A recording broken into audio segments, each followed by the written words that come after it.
اور جو IMF سے پیسے آ رہے ہیں وہ ہم نے ملک سے باہر ڈالرز بھیج دینے ہیں، کیونکہ ہماری سارا گزر بسر، ہماری فیملی، ہمارے کاروبار تو سارے باہر ہیں نا، تو ہم نے وہاں پہ کرنا ہے۔ IMF کو جی وزیر خزانہ شمشاد اختر نے لکھا ہے خط، وہ کہتے ہیں جی اب بجلی کے بلوں میں بہت بھاری بھرکم اضافہ ہے، عوام رول گئے ہیں، عوام مر گئے ہیں، عوام پٹ گئے ہیں، عوام کا برا حال ہے، اور اس کے بعد عوام جو جلا رہے ہیں اپنے بجلی کے بلوں کو، اور عوام بجلی کے بل نہیں دے رہے۔ ویسے میری سمجھ سے باہر ہے یہ وہی حکمران سارے جو ابھی 16 مہینے کی حکومت کر کے گئے ہیں، حکومت سے جاتے ہی جناب انہوں نے کہہ دیا جی آپ عوام سڑکوں پہ باہر نکلے، عوام بجلی کے بل جو ہیں وہ ادا نہ کریں، اتنی مہنگائی، اب یہ کس منہ سے جا کے الیکشن کیمپین کریں گے؟ بلکہ الیکشنز ہوتے بھی ہیں کہ نہیں ہوتے یہ تو اگلی بات ہے، موڈ ان کا کوئی نہیں ہے الیکشنز کروانے کا۔ جو جی نگران جو وزیر خزانہ ہے شمشاد اختر، انہوں نے ورچوئل رابطہ کیا ہے IMF حکام سے، اور انہوں نے کہا ہے کہ بجلی کے بلوں میں ریلیف کے لیے IMF سے بات چیت کی جا رہی ہے، اور کسی بھی صورت بجلی کے بلوں میں اضافہ جو ہے وہ منظور نہیں کیا جائے گا، اور مزید ریلیف کے لیے پاکستان جو ہے وہ اپنے موقف پہ ڈٹا ہوا ہے۔ بریفنگ دی گئی ہے IMF والوں کو، کہا گیا ہے کہ زیادہ سے زیادہ جو ہے وہ بجلی کے بلوں میں کمی کی جائے، اور پلان بھی مانگ لیا گیا ہے، جو کہ پلان بنا کر ان کو بھیج بھی دیا گیا ہے IMF والوں کو کہ ہم سے جو ہے وہ وصولی جو ہے وہ کم کروائی جائے۔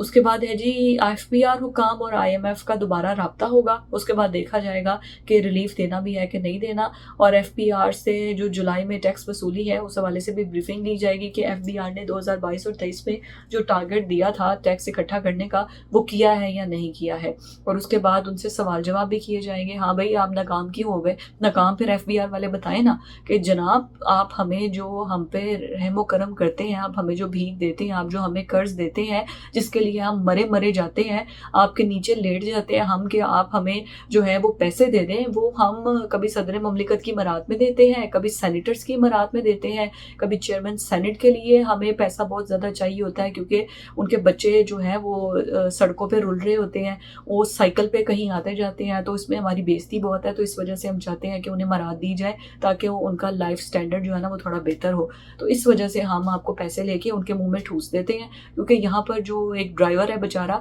اس نے تو 32,000 میں گزارا کرنا ہے، اس نے اپنے بجلی کا بل بھی دینا ہے، اس نے اپنے گھر کا کرایہ بھی دینا ہے، پھر جو اس نے 2 بچے یا 4 بچے پیدا کیے ہیں، ایک تو غریب لوگ بچے بڑے پیدا کرتے ہیں، 4 بچے جو اس نے پیدا کیے ہیں اس کی فیس بھی دینی ہے اسکول کی، ان کو کھانا پلانا بھی ہے، اور اگر گھر کا کرایہ نہیں ملے گا تو پھر ماں جو ہے خود بھی زہر کھا لے گی اور بچوں کو نہر میں پھینک دے گی، اور اس کے بعد جی اللہ حافظ۔ تو اس وجہ سے آپ ہمیں نا زیادہ سے زیادہ قرض دیں تاکہ ہم جو ہے نا اپنے حکمرانوں کے لائف سٹائل کو مزید شاہانہ کر سکیں، اور انہیں زیادہ سے زیادہ جو ہے وہ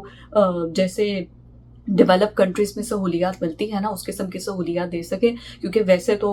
پاکستان جیسا امیر ملک ہو اور اس کے حکمران اس طرح کوئی چھوٹی گاڑی میں بیٹھے اور ان کی تنخواہ جو ہے وہ 8 لاکھ نہ 12 لاکھ نہ ہو تو وہ کیسے سوٹ کر سکتا ہے؟ تو اس وجہ سے جی مراد ان کو ملنی ہے اور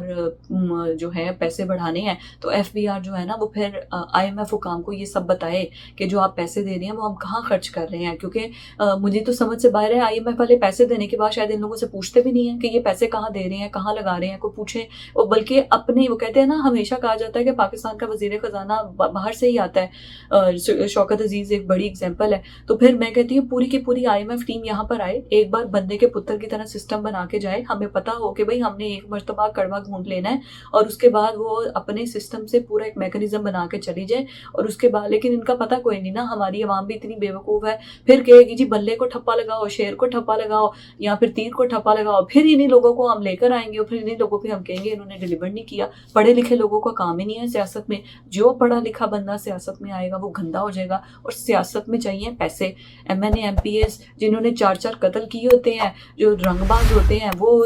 2 کروڑ 4 کروڑ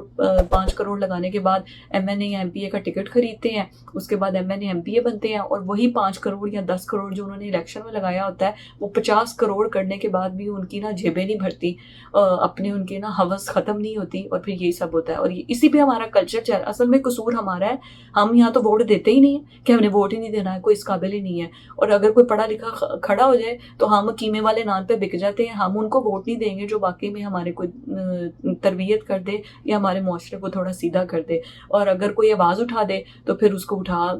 وہ ملک ہی چھوڑتا ہے تو بہتر ہے، کیونکہ اس کے بغیر تو اس کا گزارا ہی نہیں ہے، کیونکہ سسٹم کے بارے میں تو آپ بات ہی نہیں کر سکتے، سسٹم کو آپ نے ننگا کر دیا تو آپ پھر خود ننگے ہو جائیں گے، آپ پھر پاکستان میں رہ نہیں سکتے ہیں۔